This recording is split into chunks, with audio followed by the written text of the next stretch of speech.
Wow. You're here. Hello, everybody, and thank you for joining us for another edition of All Access Pass. I'm your cruise host, Jason, and whether you're watching back in your rooms or you are here as part of our live studio audience, wonderful to have you. I am sitting next to another absolute legend of the musical game. Make it loud. Give it up for Felix Cavaliere. Thank you.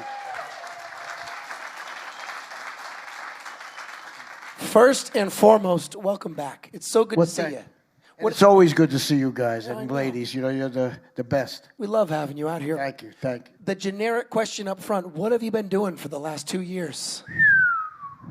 Let me tell you.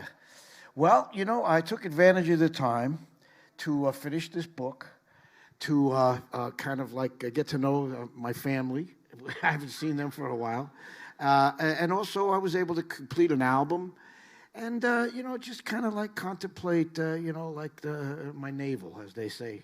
You know? I thought you said your neighbor for a second. I was like, don't do that, Felix. Yeah. That's not allowed. Yeah. When did you start performing again? How recently did you start getting back on stage? Well, you know, we did a couple, especially like the outdoors venues. And see, the problem is I can go out, but I can't go back home. That's the problem, you know, unless I'm tested, which, by the way, you all did a fantastic job. Testing. Don't you think they did a fantastic job? Lots of testing. I mean, seriously.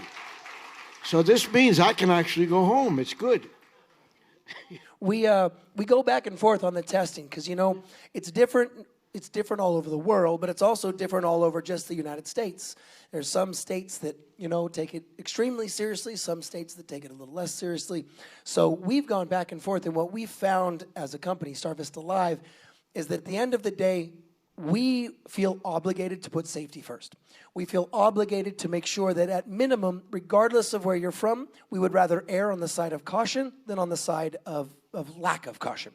So the double testing and all those things, I know it wasn't everyone's, you know, dream day, but at least it allowed you to know that everybody on board is vaccinated, everybody on board was tested before they traveled, and everybody was tested before they got on board. The good news is nobody tested positive, not one single guest. So, yeah. So you got to perform in a bit again, and now you're back out on the Flower Power Cruise. What's it like when you walk out on stage and you see a crowd that you know so well? Well, you know, we did one show during the period of hibernation, as they call it, without an audience. You know, my manager said, like, why don't you try this thing? It's called Hello TV. Yeah. And we did it. We did it with no audience. And I'll tell you, I was exhausted. See, because what you don't realize is that we work off of your energy. In other words, if you say, yeah, we go, wah. If you go, you know, then we all, it really, we were so tired after that, you know, show. And, you know, it was okay. We broadcasted it a few times. But, you know, we really need you to be us. I mean, that's the truth. You know, there is, in entertainment, if you've heard the phrase, the fourth wall. In entertainment, there's what's called the fourth wall. And that is the wall, the invisible wall between an entertainer and you. So if you watch a movie and the movie doesn't acknowledge you, it's just a movie that's talking to each other, they're staying behind the fourth wall. If you have an artist that talks to the audience, they are breaking the fourth wall. You are breaking the gap between the entertainer and the audience. And no place is that more obvious than in live entertainment, obviously. You are incredibly engaging. You are incredibly personable. You have fantastic stories. I feel like somebody takes individually and collectively something new from you every time they see you. A lot of entertainers don't do that. They get up, they do their show, they know their 10 songs or whatever it is, and they get out of there. I mean, you know those folks as well. What is it that makes you give the show that you give? Why take it to that level? Well, it's a short question with a long answer. Fire away. We're here for you. I've changed over the years. I mean, I used to do that. I used to just go out and play and go home. And then, you know, my manager said to me, you know what? They really like to know some stories. I said, you're kidding. What are those stories? Well, okay. Well, so I started telling stories, you know. And, that's what's interesting about this book because, we did a tour, a Broadway show in 2013 called Once Upon a Dream. I don't know if any of you saw that. Yeah. Well, during that time, we had press conferences like this, and there was 4 of us on the stage, and they would ask questions, and I noticed everybody had a different answer for the same question. Yeah. Everybody. How did you start? How did you get the name? This and that. So that's what made me start to do this book. And then I realized that, the audience likes to hear stories. Am I correct? Okay. Now, I think that there's a limit between short stories and long stories because I think really, I really feel much better singing than talking. So we try to make mostly music. One of the great things about your show that I enjoy is you also turn it into a bit of a jam session at times. And I love that personally. Thank you. I love that you play the songs, but you also then, you have a little fun with it. It looks from an audience perspective like you're enjoying yourself up there. We're definitely enjoying ourselves. I mean, there's no question about that. Anybody that doesn't enjoy what they do, regardless of what it is, I kind of feel sorry for you, because it's a blessing, seriously, to be able to do what you enjoy. And if you enjoy it, it kind of permeates the whole room. Yeah. When I show you this cover of your book here, and you see that young guy on the front there, what would you today tell him? You have no idea what in store for. Yeah. I mean, that's a long time ago. Yeah. Yeah. But look at you. Well, you should tell him about that because that's a pretty cool picture. You know who took that picture, don't you? Tell him. Linda McCartney took this picture. This was, yes. Yeah, she, besides being one of the most wonderful ladies you ever want to meet in your life, she was an excellent photographer. And in the old days, she used to come around. Matter of fact, she had a little girl at the time, and take pictures of all of the bands of that time and all the groups of that time. And as a matter of fact, her estate was kind enough to let us use this, which was really a big kudo for us to get this because it's a great shot. It's a great picture. And it says right on the cover, from Pelham, New York to the Rock and Roll Hall of Fame. Right. You're in basically every Hall of Fame that you can be in at this point. It's just about, yeah. Is there one that means more to you? Well, there is, although, I don't say it in public. You don't have to. Songwriters Hall of Fame is the most interesting, and I'll tell you why. Because, first of all, they don't have a museum. They're not televised. And it's a pretty select group. And the people who are in that, they're like the best that ever lived. So seriously. Whereas with all due respect to all of the other, especially Rock and Roll Hall of Fame, Hall of Fame is, you have to be nominated for the Hall of Fame, and the committee that nominates them, it's a long story, but that's where the problems come. Political to a certain extent. Well, I think they're all political to a certain extent, but... What did you think about Dolly Parton turning down the nomination? Well, I mean, what do you all think about that? Do you think she belongs in the Rock and Roll Hall of Fame? It's interesting, yeah. She's not a rock and roller. Yeah. Come on. She's a brilliant lady. Yeah. And she's one of the smartest ladies in show business. And look at her talent. She's a writer. She's a singer. She's philanthropist. You name it, she does. She's got a park named her. But she's not a rock and roller. And that's what she said, which I found it refreshing to a certain extent. Classy. Classy. Very classy. Someone of that status, if you're not up to date on it, she was nominated for the Rock and Roll Hall of Fame this year. And she turned it down. Yeah. She wrote in and said, I don't feel like I deserve this. I don't feel like I belong in the Rock and Roll Hall of Fame. She said, fortunately, I'm still going, and maybe I'll write, forgive my phrase, maybe I'll write a kick-ass rock and roll album, but I haven't done it yet.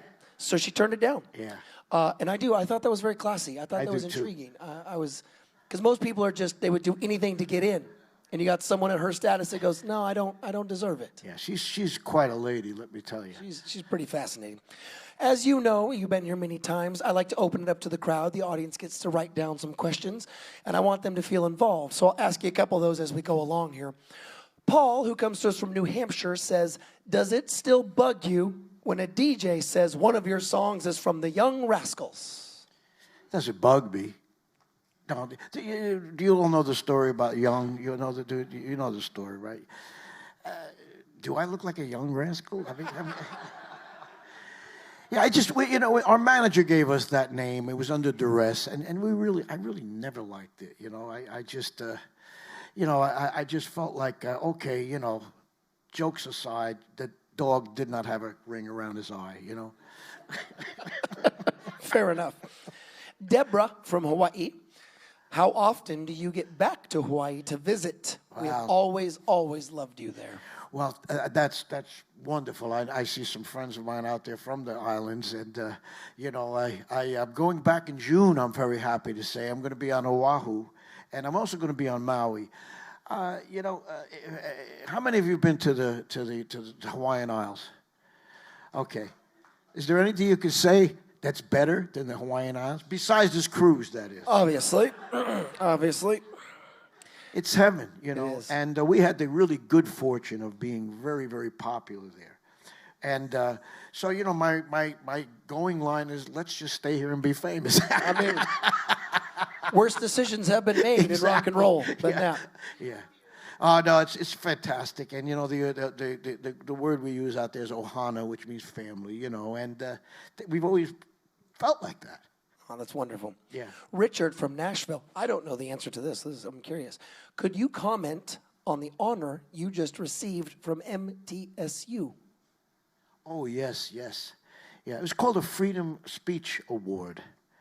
And it's really interesting in our time, to have freedom of speech, especially in what pertains to the music, because I think, if you go back, like to beatniks and all that kind of stuff, music was kind of like a way to tell the news, go back even further, go back to the court jester. I mean, he used to come to the courts and tell the news. So we shouldn't really prohibit the news, especially if it comes through music. Sure. And that's one of the things that is the difference between, the old days and the new days. And if you come to the show tonight, you'll hear my rap about this, but I remember you could write a song without pissing anybody off. How dare you suggest such a thing? And I do that on the stage because it's true. I mean, the troubadours, the people who. So anyway, they gave me an award for that purpose of having freedom of speech. You should be able to say what you think. Yeah, I agree. Yeah, you can clap. Huh? Emma from Wisconsin. What's your favorite venue to play and why? Other than the Flower Power Cruise, of course. What's your favorite venue? Do you have a favorite venue around the world that you guys, we got to get back there? Well, yeah, you just said it. I mean, the Hawaiian Islands are my favorite venue. You see, people don't know. You don't know where we go, do you? I mean, if you see some of the places we go, you wouldn't want to come there. I mean, with all due respect, like, for example, one of our major places that we work are the Native American casinos. You wouldn't believe where they put these people. Yeah. Let me tell you. You need a map to just find it, And so we go there. Sometimes there's nothing. I mean, there's nothing. It's just a casino. So, and we went to one up in the north of Wisconsin in the winter one time. Now, I want to tell you how cold it is up in the north. They had an ice park, where they do the ice sculptures. Things almost good for the whole year. No off season at the ice park. Exactly. Debbie says, this is cute. Did you ever think you would still be doing this 50 some odd years later? And how do you feel about that? Well, the first part of that is, did you ever think? No, our generation, if you all remember, 30 was a big number. Remember that? My arm is 30. No, we never. But, that's what I attribute, and we said this the other day, to the good fortune that I had of studying yoga. Yeah. Yeah, because, it kept me, it kept my body moving, it kept my mind clear, and it kept my spirit always willing to learn, always willing to explore, always willing to just have, what a word, peace. What a word. Isn't that a great word, peace? Think about that, huh? It's a foreign word these Yes, days. exactly. Yes. What led you down the path of yoga? How did you get into it in the first place? Well, it's a story that, I told. I read this book. Somebody gave me a book called Autobiography of a Yogi. And if you feel like reading, if you're a reader and you want to read something that is totally like, a different world, because in India, the way they go about just being a monk is totally different from ours with the seminars and, going to the seminaries, rather, excuse me. Anyway, I read that book, and at the end of the book, it said, if you want a teacher, in my case, it was a guru, ask and he shall come. And that's what happened. And you feel like that has helped you elongate your career and your life at this point? Well, yes. Yeah. Without question. I mean, it's just a simple path of like mental, physical, and spiritual health. That's all. There's just nothing religious or magic. Sure. It's just take care of yourself, head to toe, and you'll be okay. Mike from West Virginia, you have recently reunited with Gene Cornish. Yes. How's his health? How's he doing? Well, I don't know. For those of you who don't know, we tried to basically put together a little reunion tour 2019 to just kind of say, as a group, goodbye to all of our friends and our fans, And I said, well, why don't we do this? And unfortunately, when we started, he had a heart attack on stage. I don't know if you heard about that, but it was kind of devastating to turn around and see this giant guitar player on the ground on his face. But he was very lucky because there were two nurses in the audience, literally jumped up on stage and saved his life. That's a blessing. Saved his life. He's doing okay. He's doing all right. He's not able to work yet, but I'll send him your love. Yeah, I know. There you go. Uh-oh, the pressure's on with this one. Lois from Waterloo, out of all your mega hits, out of all the songs you have, what's your favorite to sing? To sing? To sing. Oh, well, I like to sing all of them. But, they ask questions about, what's your favorite song? And it's just the same as like when you have kids, What's your favorite kid? Well, it depends on the kid, right? I mean, if the kid just got like a 4.0, that's my favorite kid, The kid just got, never mind, busted. Not my favorite kid. Well, right now, I got to say my favorite song, because of the state of our planet, is People Gotta Be Free.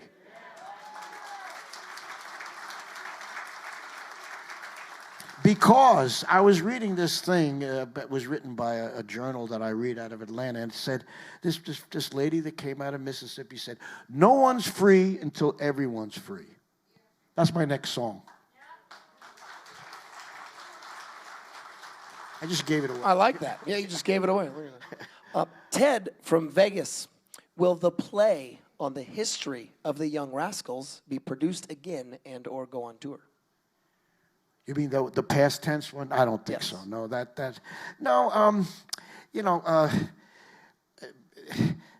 it's nice if you can do like a Broadway show, like Sure. my friends, the Four Seasons did, especially when you get to the bank, it's really good. Frankie's feeling pretty good about life, right? But the clock on the wall keeps turning, and the time runs out on something. It's a lot of work, and it's not only a lot of work; it's very expensive. So I doubt if that'll ever happen. I would love it to happen, believe me. Doug from San Diego, this is a fun one. What were, mind sharing, 5 of your favorite songs that you heard growing up that were influential on you and or your musical style? Now, this is a great question. Yeah. You know why? It's a great question. That's what my new album is all about. Oh. I did a new album, which is coming out hopefully September. It's called Then and Now. And basically what I did is I took 5 songs that influenced me, re-recorded them, and wrote 5 new ones to go along with it. So here's some. I did Higher and Higher. I did Spanish Harlem. I did Slip Away. You know Slip Away? Okay. I did a song that you might not know by Ray Charles called Mary Ann. Okay. And I did another one that's a little bit more obscure. It's called Searching for My Baby. And it's a good song, obviously. And so that's really interesting. That's just what I did. Doug must have been buying your. Doug's helping promote your album. Good job, Doug. Doug's happening, man. Yeah, Doug's got his finger on the pulse. Ken from San Francisco. Ken, excuse me, as my voice breaks. Given your experience, what advice would you give your grandchildren or children who wish to enter the music business? Or if you don't have children or grandchildren that want to be in the music business, a child or grandchild that does want to enter the music business. Well, not to be facetious, because a lot of people would love to be in the music business, because normally I would say don't. But I find that a lot of people, whatever career you have pursued, whether it be doctor, lawyer, et cetera, they're going to tell their kids the same thing. Don't do it. Because, the pitfalls of all of our careers, it's really interesting. And that's one of the things that the guru taught me, is that that's not where you find your peace and your happiness. That's where you make a living, But the advice I would have for people who are entering into even thinking about the music is, A, get education. You got to have a good music education. You can't just go in there and throw on a computer and steal, samples and make music. Number two, there's a lot of different places in the music business for people to make a living. Yeah. For example, do you know how many people are multimillionaires that do video games? That do the music for video games? You never know their names. The bank knows their names. And that's what I try to tell people. You don't all have to be on stage, because on stage it's really hard, especially with all due respect to the females, because you guys are pretty sensitive. You think you've seen trouble? Come with me. Yeah. It's interesting that when I used to train people to be MCs, I used to do that back in the day, being a female host or hostess or an MC was twice as hard as it was for the men. That's why we see so many successful female artists, because they work twice as hard. They're beasts. Excuse me. They really do. And they make it. They really do. They work incredibly hard to make it, and it's so admirable. I hope you hear that the way we're intending it. It's admirable that the women that can do it the way they do it, because they really have had to work harder. Dolly Parton, Taylor Swift. What, are you kidding? They're very, very, very, very, very popular because they're hard workers. Monsters. Milton and Hillary, how did you come to write the song My Hawaii? What was the inspiration? We are from Hawaii too. We love you. Mahalo. Oh, wonderful. Well, as I say, we were so generously and wonderfully accepted there. I said, hey, why don't we return the favor by writing a song about the islands? And that song, if I'm not mistaken, you can tell me, that was #1 for many, many, many moons over there. And other people have recorded it. It's called My Hawaii, and it's it's just a tribute to that wonderful people that live there. When you, as a writer, when you hear, which writers do you look up to then, or still look up to now? Which songwriters? Well, there's so many. I mean, see, prior to being a rock and roll person, I used to play for weddings and bar mitzvahs, and so I grew up on I grew up on all the great Sammy Cahn and Irving Berlin and the Cole Porter, and then we come to the modern generation. Now, there's not too many people better than Bob Dylan and Paul McCartney and John Lennon and Elton John. My friend John Sebastian. There's not many people better than these people, and that's why our music has, because that was the bar we had to kind of reach. These people were really good. Yeah. When you hear some of the newer generation of talent out there, is there anybody that catches your ear, whether it's as a performer or as a writer? Oh yeah. Bruno Mars is phenomenal. Yeah. I mean, this kid's something else, It's another Hawaii boy, too. Yeah, I think he's Philippines or Hawaii, But, the thing is, there's a lot of talent out there, and there's a lot of people out there. So it's hard to kind of, zero in on somebody, because there's so many. But, there's not too many Princes. Sure. There's not too many Michael Jacksons. Bruno may be the closest thing I think we have right now. Yeah, that's a great comment. When you see today's talent break, when they see them make it and they make it the first time, does it make you proud? Or, and I'm going to ask, I don't want this to be rude. Are you proud or jealous of the fact that it is a lot easier now to reach millions and millions and millions of people than it was for you? You had to come up playing weddings and bar mitzvahs and bars and doing all that and get your breaks and find the right. Now you can go on YouTube and hit 38 million people in 1 minute. If you don't make any money, who cares? Yeah, fair enough. But for some of them, it leads 38 million people love me, Yeah. but I made 50 cents. Oh, that's great, yeah. Do you appreciate more the way you had to fight to get there, or would you have preferred I'll tell you the truth, man. I don't have any complaints. Seriously, we had a blast. We have a blast now. Look at that. Yeah.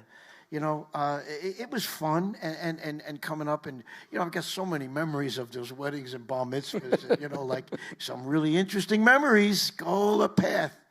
Like I say, it's different today, and if you want to get really technical about it, it happened that the change, which is kind of like, you're not going to like this, but Woodstock was the turn. That's when the corporations decided they were going to get their fingers in the pie.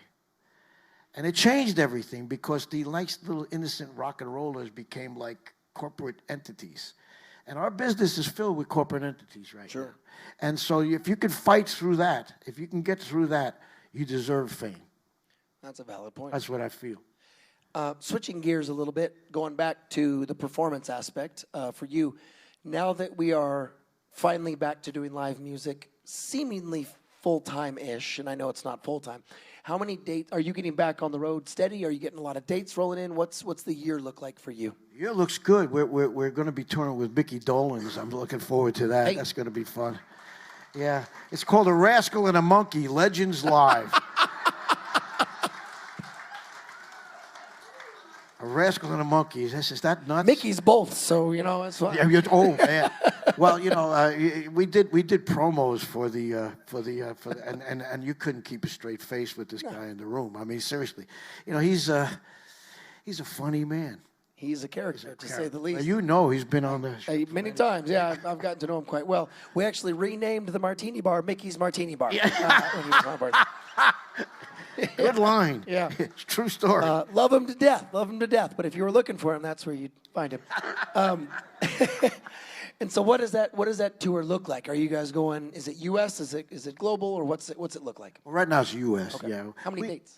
Well, I think we're up to about 7, 8 already. All right, cool. I'm testing the water, but I don't know that we're going to be able to go overseas for a while. We have it might be a little dangerous to go overseas right now. Maybe I'll stay home, Depending on which direction, yeah. Yes. In all of your performances all over the world, you're a global star. Is there any country that you went to that blew you away at how into your music they were when you didn't know if they were going to be into it? Japan. I hear that. Most artists say that. Japan. I hear Japan and the Philippines. The same kind of Orientals that go to Hawaii, they live in Japan, a lot of them come from there. The warmth that you get from Japanese audiences is hard to... I had one guy come up to me, seriously. He came up like this, I swear. He goes, I want to be your son. Come on, you don't get much nicer than that. What can you say? They love us, man, and I don't know if they understand the words. I don't know, but they sure feel this. And they sing it. They know exactly what we mean when we say, yes, beautiful morning. They know. And so the warm welcome you get there is really nice. I'm fortunate to have a lot of friends from the Philippines. And I asked them one time, I said, what, because we were on a cruise ship, we were on a ship, and we were on Rock and Romance. On the Rock and Romance cruise, and Air Supply was performing. And in the audience, we had a handful of guests, obviously a packed house of guests, but you had crew lining all across the back of both levels. And I asked them, I said, what is it? Why are you guys Air Supply, and why here? And why these other acts? What are they so important to you for? And they said, Jason, and this is the truth, they said, I'm not making this up, they said, karaoke is so big for us, we learned English to a lot of these guys' songs. Yeah. We learned English by listening and singing Air Supply, Felix Cavaliere, The Foreigner, on and on and on and on. I thought that was an epic testament to you guys. Well, it is, and it's a little dangerous to learn the new songs today. Everything is good loving, yeah. Well, the past tense, we were kind of limited, but they can say what they want today, so they better be careful. Yeah, fair enough. Yeah. Is there any place that you did not play that you would love to go play? Yes, unfortunately, Australia is one that I never made it to.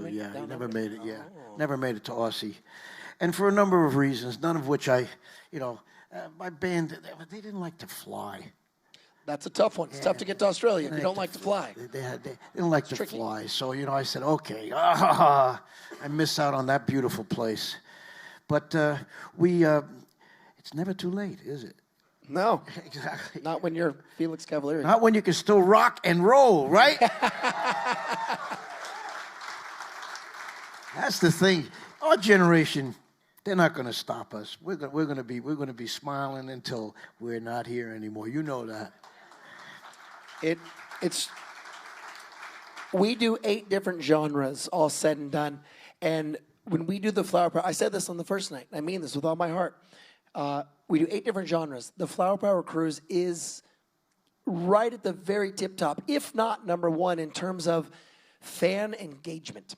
And what we mean by that is you wake up in your tie-dye. You eat lunch in your tie-dye. You've got band shirts. You've got headbands. You've got things. It's most of the other cruises kind of normal. Maybe start to dress up around 5, go to dinner, go to the shows. Not Flower Power. From the minute you might have gone to sleep in it, for all I know, I don't know, but it is engaged from up until bedtime, and it's very, very cool to watch. Yeah, and we had our generation. We really gave it a shot to make peace, love, and happiness all around the world. We gave it a shot. Now we got to let the young guys and ladies kind of continue. Ruin it. They got to do it. We have one more question here I did want to ask, and I was kind of saving it till near the end here. Rachel from Tennessee, good question, Rachel. What is your best piece of life advice? Not for anyone young, just in general. What is your best piece of life advice? Yeah, well, as I say, I really espouse, mental, physical, and spiritual health. I do, but you got to be happy. If you're not happy, what are you doing here? Yeah. Do you subscribe to happiness as a choice? It's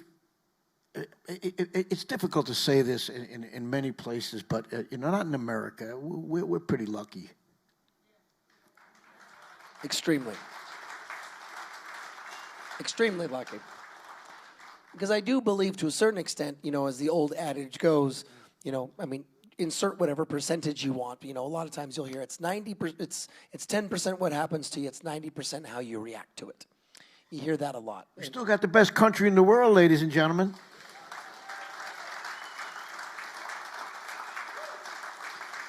And when you see what's going on in the rest of the world, you just say thank you. That's all you can say. Yeah, there's truth to that.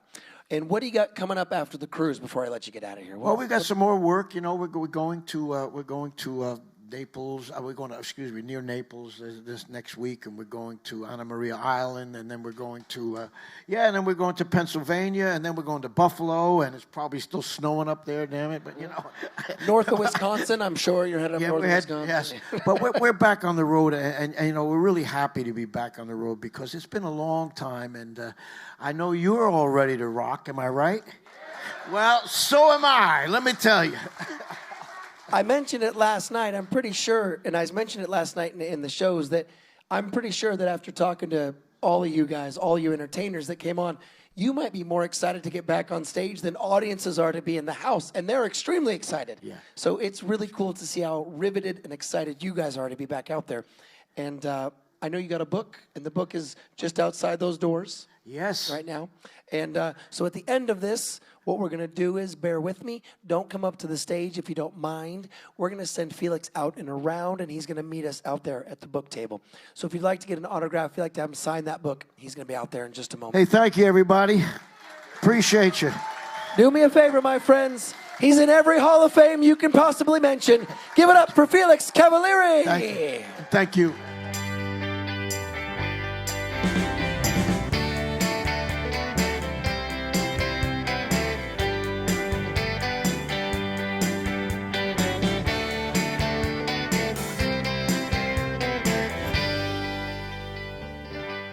Join us for another groovy trip back in time on the 2023 Flower Power Cruise.